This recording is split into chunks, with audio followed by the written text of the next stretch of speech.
Everybody, Matt here from the Raspberry Pi Foundation. I hope you're all having a lovely day and that your children are all enjoying our digital making at home resources. In my last video, I introduced you to the Python programming language and showed you a few examples and gave you some tips on how to get your children started using it. This week, we're going to expand on that a little bit and I'm going to give you some tips and tricks to use when debugging Python programs. Hopefully this will let you help your children with the digital making at home resources with a bit more confidence.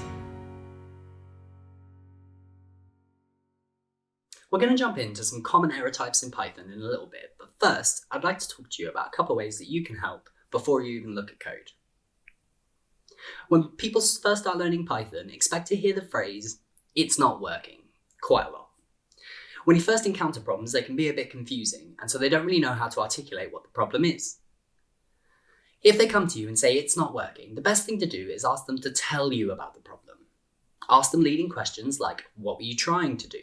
Or what were you expecting to happen? Or what was the last thing you did before you encountered the problem? They might not be able to fully articulate the answers to these questions at first, but just help them with understanding what they were trying to do, and that'll probably help them put their error correct in the first place. This is a real technique called rubber duck debugging, and the idea is that just by talking through your problem, even to a rubber duck, you can usually solve it. If they can't answer the questions at all, they've probably not read the instructions correctly. So the best thing to do is to go back to the computer and help them read through what they were supposed to be doing to get them back on track.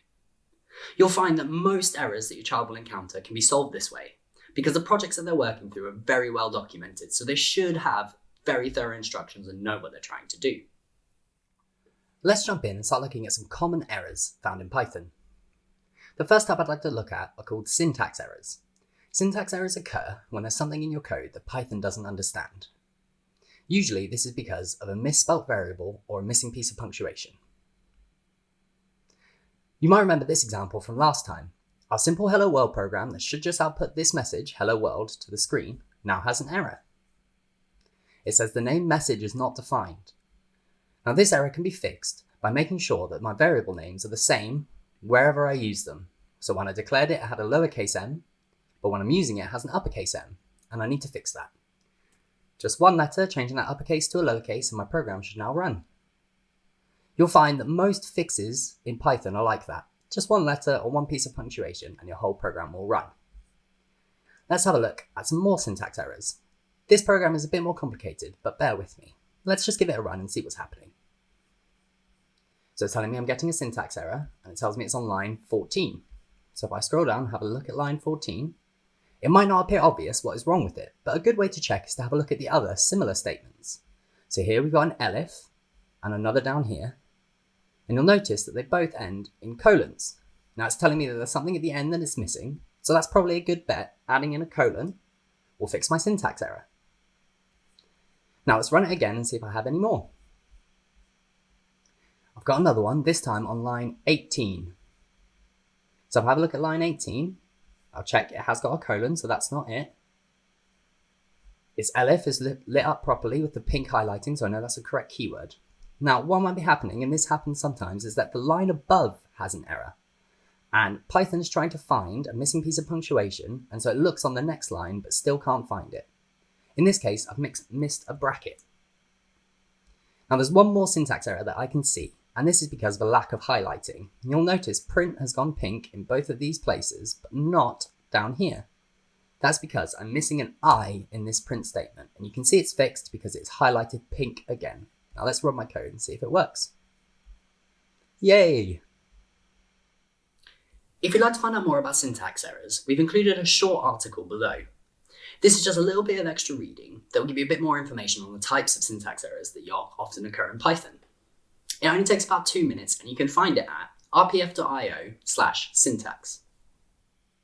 Let's have a look at another type of common error in Python now. These are called indentation errors. Python uses indentation to group lines of code together.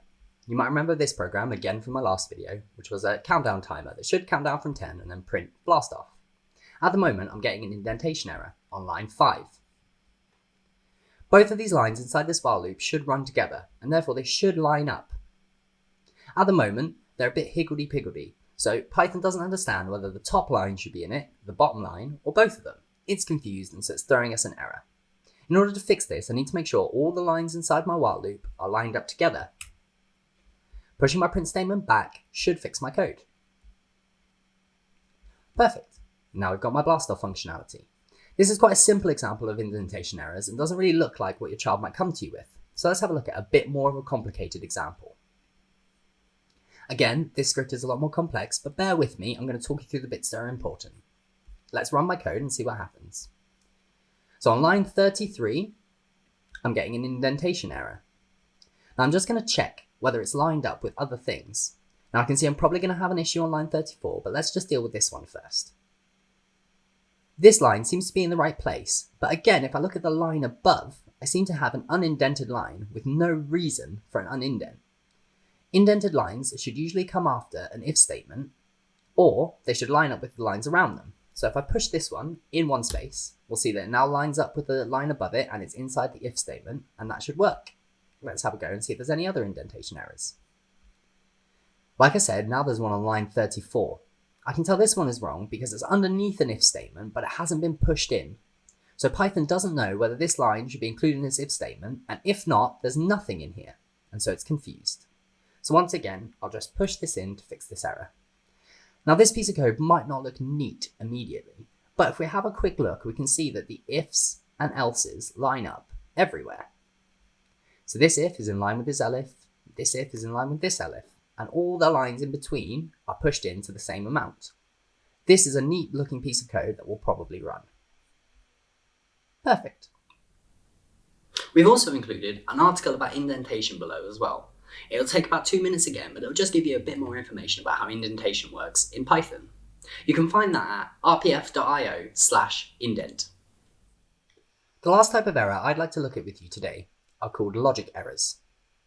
The first two types will throw you an error message that stops your program executing. You have to fix the error before your program will run. Logic errors are a bit different in that your program will still run, but it just isn't behaving in the way that you want it to. Let's have a look at this program to demonstrate what I mean. This program should take in two numbers from the user and then add them together and display the result. So let's try the numbers 6 and 4, and I should see 10. I want to see 10. Instead, I've got 64. Now this logic error is because of the way that Python handles inputs. When you ask a user for input, whatever comes in is treated as a word rather than a number. So when we're asking it to add it together, we're actually asking it to add two words together. Just like if I asked you to add together the words the and house, you'd probably put them on the end of one another and say the house. That's not how we wanted to treat it. Instead, we want it to treat them as numbers. And to do this, we can fix it by wrapping each of these inputs in an integer casting. This just means turn whatever's inside these brackets into an integer, and then when we add them, it will do it mathematically, giving us the desired result.